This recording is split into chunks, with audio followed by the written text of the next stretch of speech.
بسم اللہ الرحمن الرحیم۔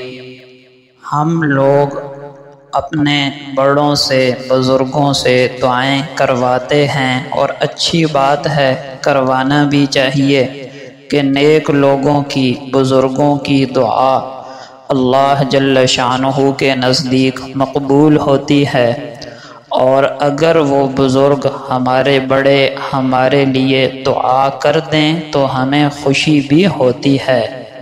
لیکن آپ اندازہ لگائیں کہ اگر اس کائنات کی سب سے بزرگ ترین ہستی امام الانبیاء سرکار دو عالم صلی اللہ علیہ وسلم اگر کسی کے لیے دعا فرما دیں تو اس شخص کی خوش قسمتی کے کیا کہنے، اور ہم بھی آسانی کے ساتھ آقا علیہ الصلاۃ والسلام کی دعاؤں کے حقدار بن سکتے ہیں۔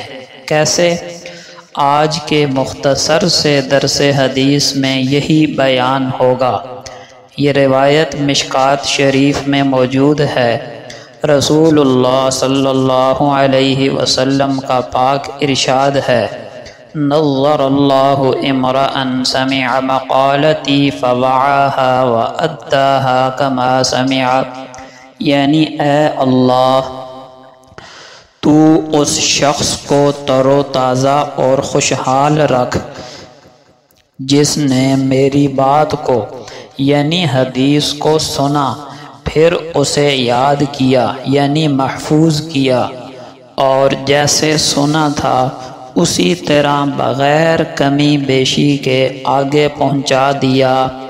تو ہم اس دعا میں کیسے شامل ہو سکتے ہیں؟ ہم بیان کو، درس کو، مسجد میں ہونے والے علماء کے وعظ و نصیحت کو توجہ دھیان سے سنا کریں اور اس کو اچھی طرح یاد کر کے محفوظ کر کے آگے لوگوں تک بھی پہنچائیں، اس کی تبلیغ کریں۔ تو اس کا ایک فائدہ تو آپ نے اس حدیث میں سن ہی لیا کہ آقا علیہ السلام کی دعا کے حقدار بنیں گے، اور دوسرا فائدہ بھی ہے، وہ یہ کہ جب آپ نیکی کی دعوت دیں گے تو دعوت دینا بذات خود نیکی ہے، چاہے اگلا عمل کرے یا نہ کرے، دعوت دینے والے کو ہر حال میں اجر ملے گا۔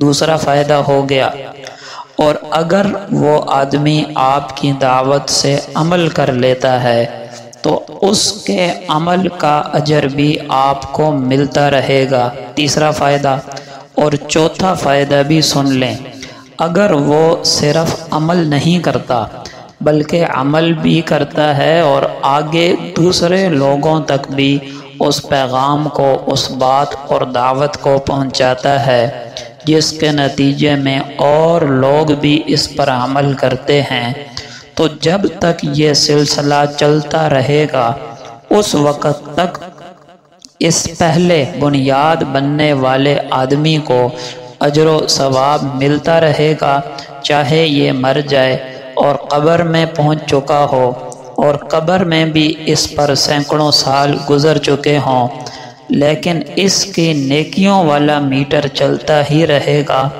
اور ان عمل کرنے والوں کے اجر و ثواب میں کوئی کمی نہیں ہوگی۔ تو دیکھیے کتنے بڑے فائدے ہیں۔ اللہ پاک ہم سب کو عمل کرنے کی توفیق عطا فرمائے، آمین۔